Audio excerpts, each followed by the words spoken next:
What's the most satisfying moment you've seen someone quietly dismantle a credit stealing colleague? I worked in a bustling tech startup, a place where innovation was prized, but unfortunately, so was self promotion. We had a brilliant junior developer named Chloe. She was incredibly skilled, often solving complex coding puzzles that stumped even senior engineers. Her only flaw, if you could call it that, was her quiet nature. She preferred to let her code speak for itself. This made her an easy target for Mark, a senior developer who was a master of corporate showmanship and a notorious idea thief. He'd hover over her desk, offer feedback, and then turn her elegant solutions into his groundbreaking initiatives. I had seen Mark do this repeatedly, especially to the younger women on the team. He'd take Chloe's meticulously crafted code, put his name on it, and present it as his own. Chloe would often look defeated, but she didn't know how to fight back without risking her reputation as a difficult junior. I, as a slightly more senior colleague, tried to offer subtle advice.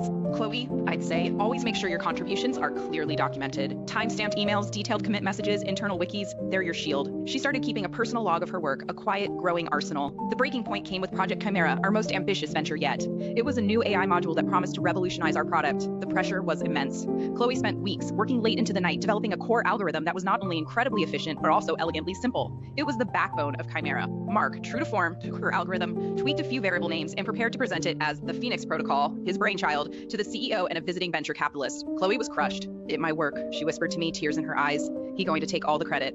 I knew she had her documentation, and I knew Mark. He could talk the talk, but he rarely understood the intricate details of what he was stealing. Chloe, I said, is there anything unique about your algorithm? A specific, non-critical, but distinctive identifier you added, perhaps? She thought for a moment, then a slow, mischievous smile spread across her face. There's a subtle, almost poetic naming convention for the secondary data streams, she said. I call them whisper streams because they only activate under specific, quiet conditions. Mark had renamed them Auxiliary Data Flow 1, 2, 3. During Mark's presentation, he was in his element, confidently explaining his Phoenix protocol. The CEO and VC looked impressed. Then the VC, a sharp woman named Ms. Chen, pointed at a complex diagram. Mr. Miller, she said, could you explain the architectural choice for these auxiliary data flows? Their activation pattern seems unconventional.